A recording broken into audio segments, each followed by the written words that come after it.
Welcome!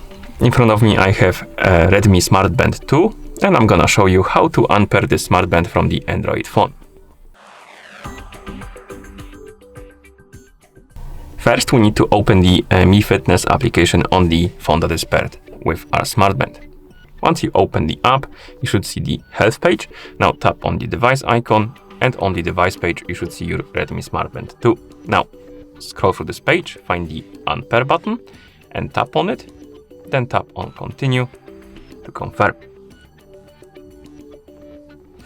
The band will disappear from the device page. You can close the app at this point, and also the band should reset itself to the factory default settings. And once it's done, the devices are completely unpaired. And that's how you unpair this smart band from your Android phone.